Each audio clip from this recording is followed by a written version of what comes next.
사랑하는 성도 여러분, 지난주 회개하라 천국이 가까웠느니라 이런 제목으로 설교를 드렸는데, 이어서 이번 주에도 회개와 천국에 관한 내용으로 말씀을 증거하겠습니다. 구약시대와 신약시대를 연결하는 선지자였던 세례 요한은 예수님의 사역을 준비한 선지자였습니다. 마지막 선지자죠. 선지자, 곧 프로페테스는 하나님이 세우신 하나님의 종입니다. 선지자는 하나님의 말씀을 받아서 대언하고, 예언하고, 대언은 하나님의 말씀을 받아서 하나님의 입장에서 말씀을 전하는 사람들이에요. 세례 요한이 회개하라 천국이 가까웠느니라, 하나님의 말씀을 받아서 대언하는 거죠. 또 하나님의 말씀을 선포했습니다. 이 선지자 세례 요한은 마태복음 3장 2절에 예수님보다 먼저 회개를 선포했습니다.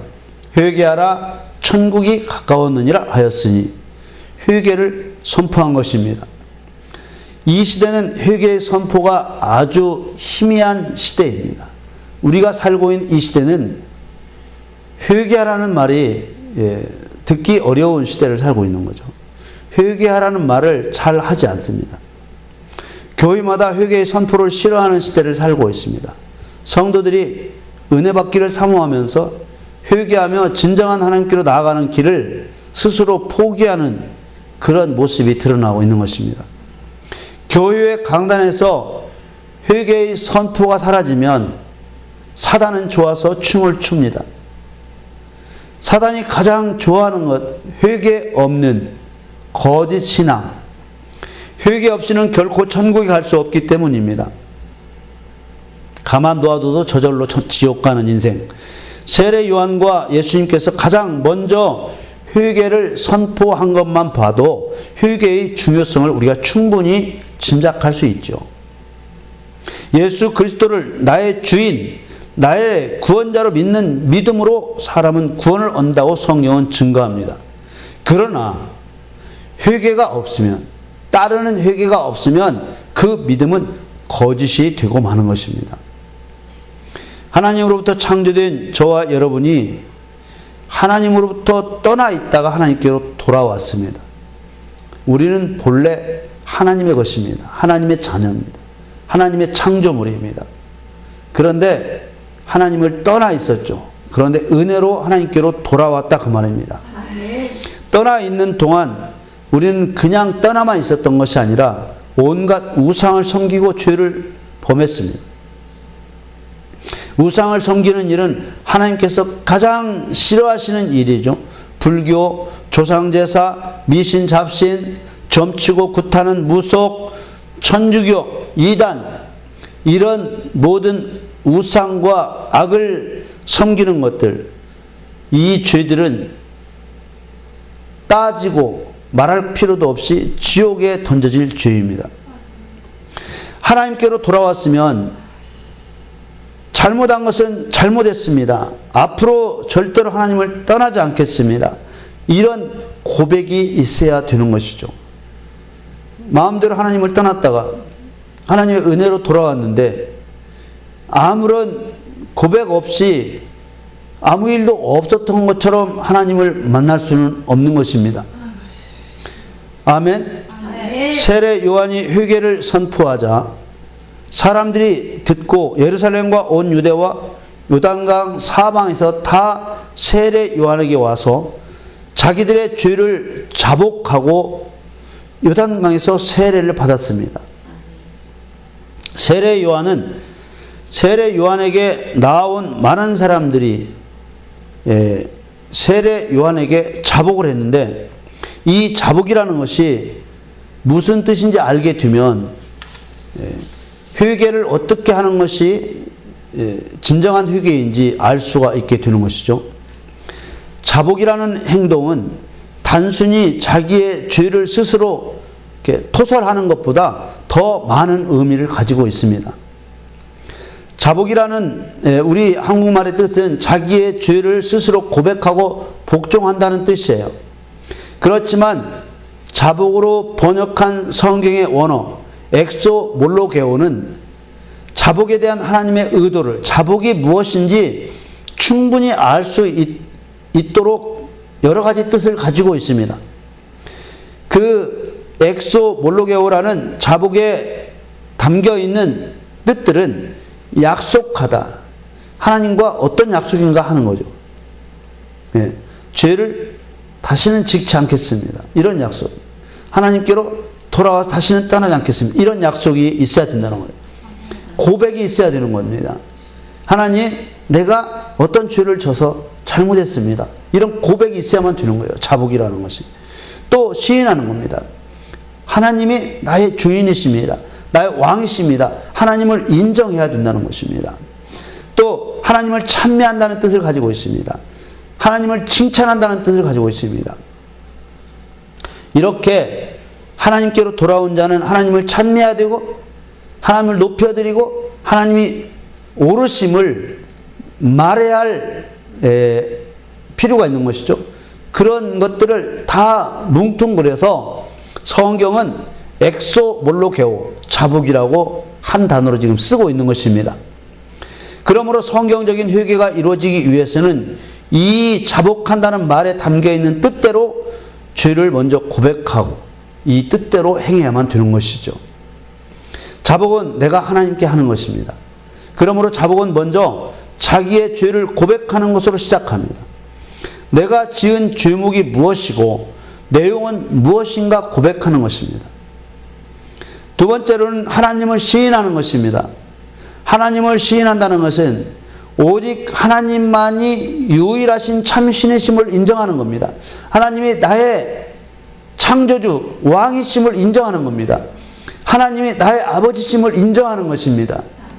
네. 세 번째로는 하나님께 경배하기로 약속하는 것입니다. 내가 이제 하나님 안에만 있겠습니다. 하나님이 나를 구원해 주시려고 십자가에서 내 죄를 대신 짊어지시고 죽으시기까지 하셨는데 내가 어떻게 하나님을 떠나겠습니까? 이제는 정말 하나님을 떠나지 않겠습니다. 이렇게 경배를 약속하는 것입니다. 그리고 삶 속에서 하나님을 향하여 찬미하며 영광을 돌리는 것이 진정한 자복의 참된 의미인 것입니다. 이런 자복을 바탕으로, 이런 자복이 이루어진 상태에서 내가 마음을 바꾸는 것이 진정한 회개라는 거예요. 내 마음을 바꾸지 않으면 진정한 회개가 될 수 없는 거예요. 그러므로 회개를 단순히 잘못에 대한 후회로 알고 있다면 진정한 회개는 할 수 없게 되고 마는 것입니다. 예루살렘과 유대와 요단강 사방에서 다 세례 요한에게 나와서 세례를 받을 때 많은 바리새인과 사두개인들도 세례 베푸는 것을 보고 세례 요한이 회개를 선포하는 것을 듣고 세례 요한에게 왔어요. 세례를 받으려고. 그런데 오는 그 바리새인과 사두개인들을 향해서 세례 요한이 뭐라고 했냐? 독사의 자식들이다. 이렇게 말했습니다. 바리새인과 사두개인들을 사단의 상징인 뱀의 자식이라고 한 것입니다. 당시 권력자들, 종교적, 사회적, 정치적 그런 권력을 갖고 있었던 바리새인들에게 대놓고 사단의 자식이라고 한 것이죠. 그런데 바리새인들과 사두개인들이 회개의 세례를 받으러 나오긴 나왔는데 그들 마음으로 죄를 자복할 마음이 없다는 것을 세례 요한이 안 거예요. 그래서 바리새인과 사두개인들의 마음을 꿰뚫어 본 세례 요한이 마태복음 3장 7절의 말씀처럼 빨간 글씨 독사의 자식들아 누가 너희를 가르쳐 임박한 진노를 피하라 하더냐. 진노만 피하려는 이런 얄팍한 생각으로 나온다는 것을 알고 있었기 때문에 일가를 퍼부은 것이죠. 바리새인과 사두개인들이 외식하는 자들이었지만 겉만 번지르하고 속은 썩어 문드러진 거짓 신앙을 가지고 있었지만은 어쨌거나 회개의 세례를 받으러 오는데 당시에 가장 잔인한 저주를 퍼부은 이유가 뭐겠습니까? 그 이유는 바리새인과 사두개인들의 회개에 대한 생각이 틀려 먹었기 때문이에요. 선지자 세례 요한의 강력한 회개와 천국 선포를 듣고 천국이 가까웠다고 하니까 나오기는 나왔는데 그들 마음에는 무슨 생각을 가지고 있었느냐? 무슨 생각이 그들 안에 가득 차 있었느냐? 내가 그래도 명색이 택함을 받은 아브라함의 후손이 아니냐, 내가. 바리새인들의 생각이 그랬다는 거예요. 내가 명색이 바리새인 아니냐, 아브라함의 후손이 아니냐, 천국은 따놓은 당상인데 무슨 회개냐, 이런 마음이 그들 안에 들어 있었다는 거예요. 이런 생각을 하고 있었던 거예요. 그래서 세례 요한이 바리새인과 사두개인들에게 마태복음 3장 8절 9절에 그러므로 회개에 합당한 열매를 맺고 너희들이 진짜 독사의 자식이 아니라면 회개에 합당한 열매가 나타나야지. 마음을 옳게 먹어야지. 마음이 하나님 앞으로 돌아와야지. 이렇게 지금 얘기하는 거죠. 9절에 속으로 아브라함이 우리 조상이라고 생각하지 말라. 내가 너희에게 이르노니 하나님이 능히 이 돌들로도 아브라함의 자손이 되게 하시리라. 너희들이 아브라함의 자손이라고 용서를 받는 게 아니고 진정한 회개를 통해서 하나님께로 돌아가야만 받는 것인데 니들 마음속에는 내가 명색이 아브라함의 자손이라는 그런 헛된 자존심만 가득 들어있다라고 지금 세례 요한이 일가를 가하는 것이죠. 그리고 또 강력한 경고를 했습니다. 10절에 이미 도끼가 나무 뿌리에 놓였으니 좋은 열매 맺지 아니하는 나무마다 찍혀 불에 던지우리라. 좋은 열매. 앞에서는 회개에 합당한 열매 이렇게 말했죠. 좋은 열매. 사실 진실로 하나님 앞으로 마음을 돌이키는 것, 그것이 좋은 열매요, 회개에 합당한 열매요, 나타나는 근거란 말이에요. 요한복음 15장에 포도나무를 비유로 말씀하신 것처럼 나의 주님께로 돌아오는 것보다 더 합당한 열매는 없는 것입니다. 그런데 몸만 돌아온 게 아니고 마음이 돌아와야 되는 거죠. 요한복음 15장 5절 말씀에 나는 포도나무요 너희는 가지니 저가 내 안에 내가 저 안에 있으면 이 사람은 과실을 많이 맺나니 나를 떠나서는 너희가 아무것도 할 수 없습니다. 저가 내 안에, 너희들이 예수님 안에 내 마음을 주님께 드리는 거죠. 내 마음이 예수님 안으로 들어가지 내 몸이 예수님 안으로 들어가는 건 아니죠.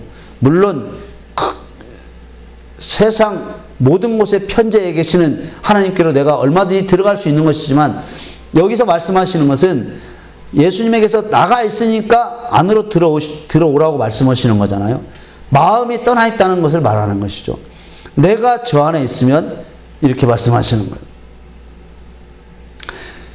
그런데 이 바리새인과 사두개인들은 명색이 내가 아브라함의 후손이라고 생각하고 있는 이런 회개에 합당한 열매가 없이 내가 그래도 예수 믿는 교인이라고 생각하는 오늘날 회개 없는 그리스도인이나 똑같은 부류라고 할 수 있는 것입니다.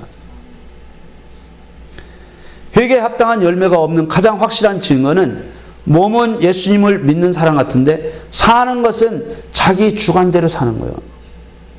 하나님은 우리의 왕이시며 나를 창조하신 나의 주인이십니다. 그런데 몸은 예수를 믿어. 교회를 왔다 갔다 하기는 해. 그런데 모든 일의 결정을 자기가 하는 거예요. 자, 우리는 한치 앞을 내다볼 수 없는 사람들이에요. 내다볼 수 있어요? 내다볼 수 있냐고요? 5분 앞에 무슨 일이 일어날지 아냐고요? 아무것도 몰라요. 그런데 내가 결정하면 그 결정이 옳겠습니까? 그런데 하나님은 모든 것을 다 아시는 분이에요. 그래서 여러분들의 삶을 결정해 주시고 싶으신 거예요. 그런데 그걸 안 받아들이는 거예요. 그러면 그 인생이 어떻게 되겠습니까? 회개에 합당한 열매가 없으면 가장 확실하게 나타나는 그 증거가 뭐냐? 내 주관대로 사는 것. 교인들 중에서는 마귀 새끼가 가장 좋아하는 스타일이 바로 그런 스타일이에요. 왜요? 자기는 구원받은 줄 알아. 내가 예수 믿고 당신 예수님 영접했으니까 천국 갑니다. 그렇게 가르쳐 주어 놓아가지고 난 천국 가는 줄 알아. 근데 실제로 마음을 돌이켜 회개하지 않았단 말이에요. 그래서 그 믿음이 가짜인 것이 하나님 앞에는 백일하에 드러나 있어. 그래서 예수님과 아무런 상관이 없어서 천국 갈 수 없고 지발로 지옥 간 사람이니까, 그런 사람은 사단이 수고 안 해도 지옥을 보낼 수 있으니까 너무나 좋아하는 스타일이란 말이에요. 누가복음 15장에는 회개가 무엇인지 깨닫게 하는 중요한 예수님의 비유가 있습니다. 바로 두 아들의 비유인데요. 이 비유를 탕자의 비유라고도 하잖아요. 이 비유는 사실 회개에 관해서 너무나 중요한 말씀을 해주신 것이죠. 이 비유는 아버지에게 두 아들이 있다는 것으로 출발을 합니다. 이 비유의 핵심은요, 아버지가 기뻐하시는 회개가 무엇인지 알려주는 것입니다. 아버지가 기뻐하는 회개라는 것이 무엇인지, 회개의 본질이 뭔지, 정말 하나님께서는 죄인이 되어버린 우리를 어떻게 생각하시고 또 그 마음을 돌이키기를 얼마나 기다리시며 얼마나 깊이 우리를 사랑하시는가를 보여줍니다. 이 두 아들의 비유에서 둘째 아들이 아버지에게 아버지의 재산 중에서 자신에게 돌아올 몫을, 상속 재산을 나눠달라고 이렇게 말합니다. 그러자 아버지는 아들이 말한 대로 그 소청을 들어서 살림을 나눠주죠. 둘째 아들은 나눠받은 재산을 며칠 만에 다 팔아서 정리를 합니다. 둘째 아들이 재산을 정리한 것은 아버지를 떠나기로 마음먹었다는 거예요. 아버지를 떠나기로 마음먹었다. 아버지의 영향에서 벗어나서 자유롭게 살고 싶다는 거예요. 둘째 아들은 정리한 재산을 가지고 먼 나라로 갔습니다. 아버지 곁을 떠난 것입니다.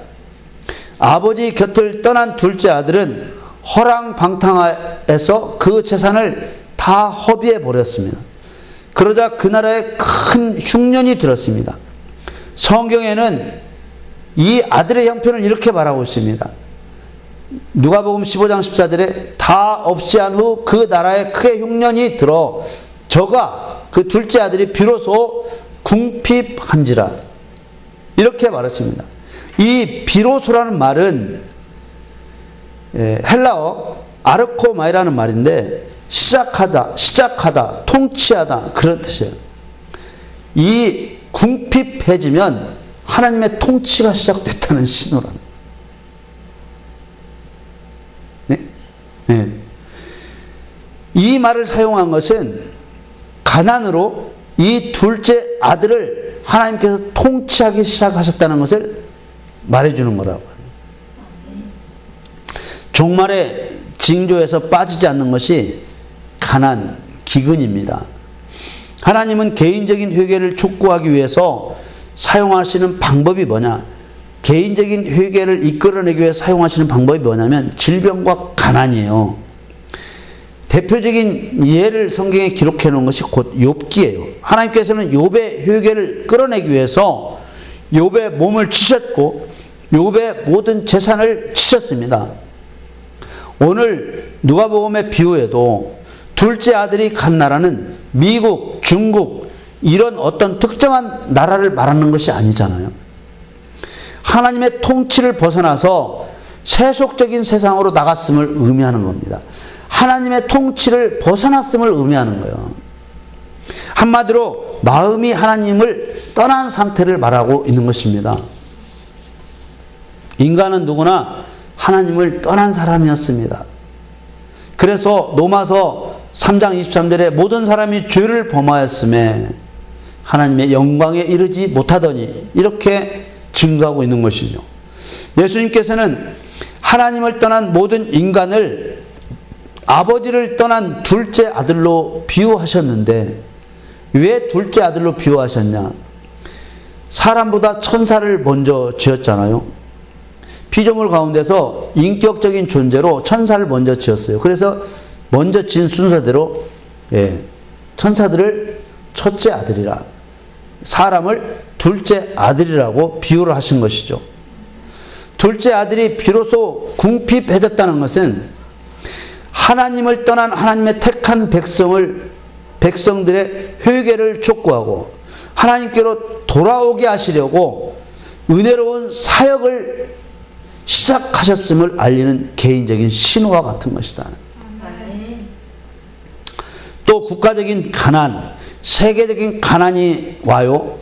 아시아, 유럽 이렇게 큰 대륙에 어떤 문제가 온다든지 이런 그 가난들은 예수 그리스도의 재림을 알리는 지구 전체의 신호가 되는 것입니다. 그러므로 개인적으로나 가정에 어려움이 찾아오면 한탄하고 원망할 일이 아니라 먼저 나와 하나님 사이에 얼마나 큰 틈새가 벌어졌는가 이걸 확인하고 내 마음에 하나님 두기를 싫어한 죄를 회개해야 되는 거예요. 무슨 죄를? 내 마음에 하나님 두기를 싫어한 죄를 회개하는 거예요. 내 마음을 하나님께 드리지 않으려 했던 죄 같은 거죠. 예. 궁핍과 가난이란 물질의 어려움만을 뜻하는 것이 아닙니다. 마음이 가난하고 영이 가난한 것이 더 큰 가난이죠. 이것을 성경은 영적인 기갈이라고 했습니다. 말씀이신 하나님을 내 마음에 모시지 않는 영적 기갈이 사람을 파멸로 몰아가는 것입니다. 아모스 8장 11절 말씀에 주 여호와께서 가라사대 보라 날이 이럴지라 내가 기근을 땅에 보내리니 양식이 없어 주름이 아니며 물이 없어 가람이 아니요 여호와의 말씀을 듣지 못한 기갈이라. 이게 이제 사망에 이르는 기갈이 되는 거예요. 죽음의 길로 가는 기갈이 되는 겁니다. 마귀는 이 가난한 마음을 하나님의 말씀으로 채우지 못하게 합니다. 말씀에 복종하지 못하게 하고 돈으로 채워야 된다고 부추기고 쾌락으로 채울 수 있다고 부추기는 것입니다. 마귀는 돈만 있으면 행복할 것 같은 마음을 갖게 하는 것입니다. 마귀는 오락이나 마약이나 섹스를 즐기면 기쁨이 넘치는 삶이 될 것 같은 마음을 갖게 하는 것입니다. 둘째 아들의 허랑방탕이라는 현상은 인간의 불타오르는 죄에다가 기름을 붓고 부채질하는 마귀의 역사로 일어나는 현상이 곧 허랑방탕의 현상이란 말이에요.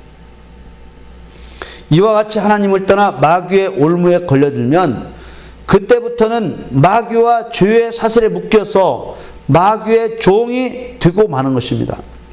허랑방탕의 결과로 온 가난 다음에는 더러운 귀신들을 섬기는 일에 그 사람을 몰아넣습니다.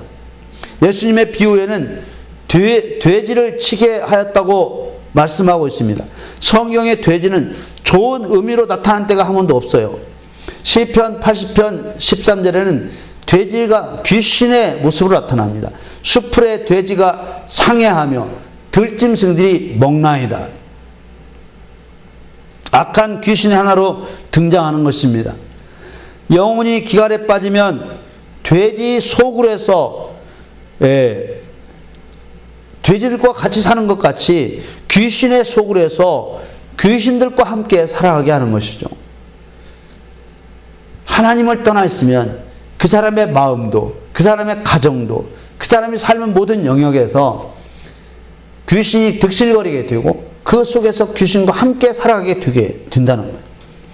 마귀는 죽이는 자이기 때문에 마귀는 죽이는 자요.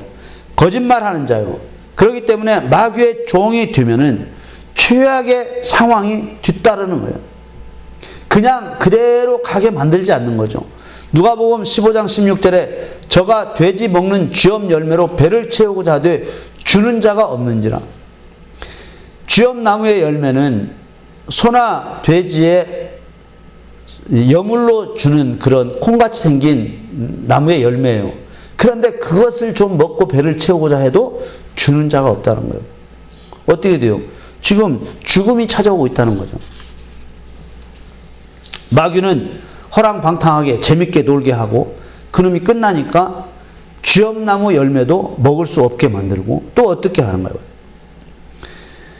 마귀의 완벽한 포로가 되면 그때는 인간이 아니라 짐승의 하나로 취급을 받게 된다. 그쯤 되면 자신이 알아서 짐승처럼 살아갑니다. 그런 사람 많죠? 사람이기를 포기한 사람들이 얼마나 많습니까? 사람의 인격을 포기하고 사는 사람이 얼마나 많냐고요. 그런 사람들이 다 이 마지막 단계로 가는 사람들이에요. 내가 알아서 짐승처럼 사는 거예요. 사람을 죽이고도 전혀 죄의식이 없고 하나님을 떠나 있어도 마찬가지고, 누가 간증하는 거 들어보니까 그랬잖아요. 조폭이 돈을 빼앗는 것은 그건 당연한 걸로 알았다는 거예요. 자기는 그게 무슨 죄가 된다는 생각을 해본 적이 없다는 거예요. 사람을 칼로 찌르고 이런 것이 무슨 죄가 된다고 생각해 본 적이 없다는 거예요. 이게 이 단계예요. 짐승처럼 사는 거예요. 사람이 아니에요. 얼굴만 사람이지. 예. 가장 짐승스러운 모습은 자기 안에 남아있는 하나님의 형상이 찾아볼 수 없을 만큼 희미하게 만드는 자요. 그러므로 하나님을 마음에 두기를 싫어하는 것이 인간의 가장 패역한 모습인 거예요. 하나님을 마음에 두기 싫어하는 자. 쥐엄나무 열매로도 배를 채울 수 없었던 둘째 아들에게 죽음의 고난이 몰려왔습니다. 사방으로 우겨쌈을 당하여 피할 곳이 없었습니다. 과연 그럴까요? 그런데 번뜩 떠오르는 모습이 있었습니다. 아버지의 얼굴이었습니다. 그에게 뭐가 남아있었습니까? 아버지의 형상이 남아있었던 것이죠. 아버지에 대한 생각이 남아있었던 것이죠. 너무나 힘들고 배가 고파서 절망에 빠져 있었는데 아버지의 집이 생각난 것입니다. 이게 은혜인 줄 믿습니다. 아멘. 할렐루야. 아멘. 이것이 아버지가 바라는 것이었습니다. 아버지는 하루도 거르지 않고 둘째 아들이 절망에 빠졌을 때 아버지를 생각하기를 바라고 계셨습니다. 그게 우리를 향하신 하나님의 마음인 줄 믿습니다. 아멘. 누가복음 15장 17절에 이에 스스로 돌이켜 가로되 내 아버지에게는 양식이 풍족한 품꾼이 얼마나 많은고 나는 여기서 줄여 죽는구나. 스스로 돌이켜 배고픈 나머지 배를 채울 것을 먼저 생각했지만 그로 인해 아버지가 생각난 것입니다. 이게 은혜예요. 우리 하나님 아버지는 우리 인간 안에 절대로 없어지지 않을 하나님의 형상을 심어 놓으셨습니다. 하나님 아버지의 그 은혜로우신 작업으로 호랑방탕한 둘째 아들에게 아버지를 기억할 수 있는 하나님의 형상이 남아 있었던 것입니다. 하나님의 형상을 심은 은혜로운 창조를 고린도 후서는 참으로 감격적으로 설명을 하고 있습니다. 고린도 후서 4장 7절 말씀에 우리가 이 보배를 질그릇에 가졌으니 우리는 질그릇이요 예수 그리스도는 보배신 이 보배를 내 안에 가졌다는 거예요. 이는 능력의 심이 큰 것이 하나님께 있고 우리에게 있지 아니함을 알게 하려 함이라. 하나님이 그래서 우리 안에 이 보배를 갖게 하셨다는 거예요. 8절에 우리가 사방으로 우겨쌈을 당하여도 우겨쌈이 없다는 것이 아니에요. 그러나 쌓이지 아니하며 답답한 일을 당하여도 답답한 일이 안 찾아온다는 것이 아니에요. 그러나 낙심하지 아니하며 9절에 핍박을 받아도 핍박이 없다는 것이 아니에요. 그러나 버림받지 아니하며 거꾸로짐을 당하여도 거꾸로짐이 도전이 없다는 것이 아니에요. 그러나 망하지 아니하고 10절에 우리가 항상 예수 죽인 것을 몸에 짊어지면 예수 십자가의 권세, 예수 십자가의 사랑, 예수 십자가의 능력, 이 모든 주님의 사랑을 우리 몸에 짊어지는 것은 예수의 생명도 우리 몸에 나타나게 하려 함이라. 아멘. 할렐루야. 아멘. 둘째 아들이 아버지를 생각할 수 있었던 것은 천하고 깨지기 쉬운 질그릇과 같은 사람 안에 아버지께서 그리스도를 심어 놓으셨기 때문이라는 거예요. 그렇기 때문에 어떤 것으로도 그리스도의 사랑에서 끊을 수가 없었던 것이죠. 이 아들이 아버지를 떠났지만 어떤 것도 이 아들을 그 아버지의 사랑에서 끊을 수가 없었던 것입니다. 로마서 8장 35절에 누가 우리를 그리스도의 사랑에서 끊으리요? 환난이나 곤고나 핍박이나 기근이나 적신이나 위험이나 칼이랴. 아들은 몰랐지만, 우리 인간들은 몰랐지만 질그릇 같은 내 안에 하나님의 형상 그리스도를 심어 놓으셨던 것입니다. 이 은혜로 둘째 아들은 아버지를 기억할 수 있었습니다. 아버지를 생각만 한 것이 아니라 아버지를 떠나온 것이 죄라는 것을 깨닫게 됩니다. 마음을 돌이키잖아요. 내가 잘못했구나. 아차, 내가 잘못했구나. 이걸 깨닫게 된 것입니다. 뿐만 아니라 아버지께로 돌아갈 마음을 먹게 된 것입니다. 할렐루야. 아멘. 돌아갈 마음을 먹었다. 그리고 이 아들은 아버지께로 돌아가면 내가 무슨 낯으로 돌아갈까 이런 생각이 들었지만 그래도 아버지 앞에 가서 사정할 때 내가 어떻게 말해야 될까 이것도 생각했던 거예요. 무릎 꿇고 사정할 말도 미리 준비했습니다. 18절 말씀에 누가복음 15장 18절 말씀에 내가 일어나 아버지께 가서 이르기를 아버지여 내가 하늘과 아버지께 죄를 얻었사오니 여기까지는 아무라도 하는 거예요. 우리도 늘 하는 거예요. 19절에 지금부터는 아버지의 아들이라 일컬음을 감당치 못하겠나이다. 이 속에 다 들어있는 거죠. 나 같은 사람이 어떻게 아버지의 아들입니까? 나를 품꾼의 하나로 보소서 하리라 하고 그리고 이 아들은 자기의 자리를 털고 일어나서 아버지께로 돌아갑니다. 아멘. 할렐루야. 아멘. 마음 먹은 것을 실행한 겁니다. 아멘. 마음을 아무리 먹고 있어도 실행하지 않으면 그것은 아무것도 아니에요. 20절 말씀에는 이에 일어나서 아버지께로 돌아가니라. 여러분 이 예수님의 비유가 회개의 원형입니다. 아멘. 이 원형이라는 말은 회개의 기본이라 그 말입니다. 아멘. 이 회개의 기본은 아버지를 떠나 있는 자리에서 일어나 아버지께로 돌아가는 것입니다. 아멘. 내가 하나님께 주지 않았던 그 마음을 하나님께 드리는 것입니다. 아멘. 재산을 팔아먹은 것, 허랑방탕한 것 걱정할 필요가 없습니다. 아버지가 그것 따지지 않으시기 때문입니다. 아멘. 아버지가 어떻게 둘째 아들을 맞이하는가를 보십시오. 노란 글씨 아직도 상거가 먼데 아버지가 저를 보고 치근히 여겨 달려가 목을 안고 입맞추니 아들이 돌아오는 것을 보고 아직도 거리가 상당히 멀리 떨어져 있는데도 한 걸음에 달려갑니다. 그리고 목을 안고 입을 맞추었습니다. 이 성경에 나오는 사람들의 행동들은 물론 당시 이스라엘 백성들이 한 관습이었지만 그 안에는 다 이 의미가 담겨 있었던 거죠. 목을 안는 행위는 단순한 반가움의 표시일 뿐만 아니라 아들에 대한 명예회복의 의미를 가지고 있습니다. 그리고 입맞춤으로 기름 부음과 동일한 권능을 주는 것이에요. 옛날 아버지를 떠나기 전에 아들이 갖고 있었던 그 명예 또 그 권능을 두 말 없이 회복시켜 주신 분이 우리의 하나님이신 줄 믿습니다. 아멘. 아버지를 떠났던 둘째 아들의 목을 안고 입을 맞춤으로 돌아온 아들에 대해 죄를 지키전과 아무런 차이를 두지 않는다는 선언을 하고 있었던 것입니다. 이 아버지의 행동은 아들의 회개를 받아주신 것을 의미하는 것입니다. 이것은 죄의 자리를 떠나 아버지께로 돌아온 것이 하나님께서 말씀하시는 진정한 회개이기 때문입니다. 아멘. 둘째 아들은 자신의 생각대로 화려한 세상의 유혹을 따라 아버지를 떠났습니다.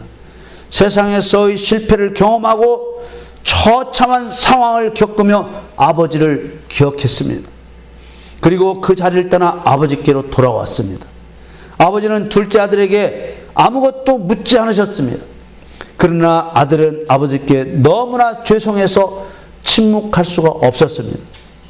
21절 말씀에 아들이 가로되 아버지여 내가 하늘과 아버지께 죄를 얻었사오니 지금부터는 아버지의 아들이라 일컬음을 감당치 못하겠나이다 하나. 미리 생각했던 말을 하는 거예요. 아버지, 얼굴을 들지 못하겠습니다. 저는 아들도 아닙니다. 이제 아들이라고 하지 마시고 그냥 일꾼의 하나로 그냥 보시면 감사하겠습니다. 이렇게 지금 나가는 거죠. 그리고 이 아들은 이런 고백, 아버지 앞에 너무나 아들이라 하기에는 부끄러운 거예요. 그러나 아버지의 생각은 다르셨습니다. 22절 말씀에 아버지는 종들에게 이르되 제일 좋은 옷을 내다가 입히고 손에 가락지를 끼우고 발에 신을 신기라. 아들이 그렇게 말할 때 아들아 괜찮아 이렇게 말한 게 아니에요.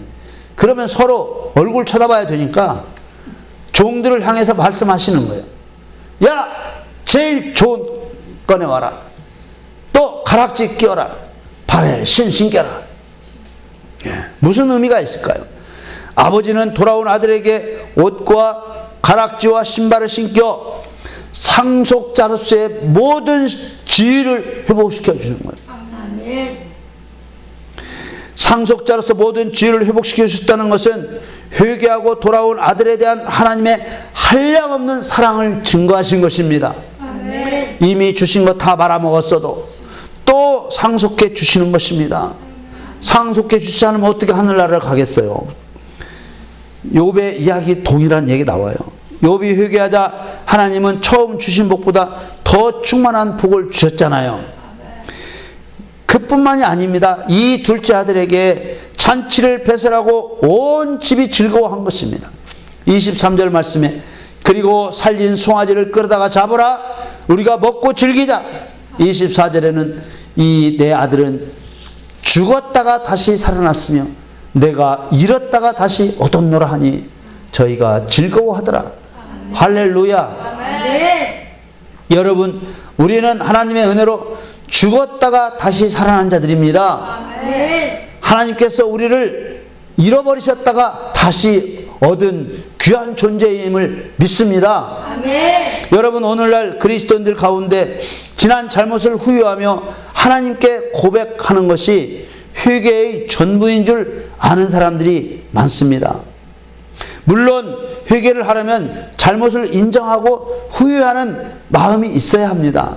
그러나요, 죄만 고백하고 후회하면서 죄로부터 완전히 마음을 돌이키지 않으면 그 회개는 진정한 회개가 될 수 없는 것입니다.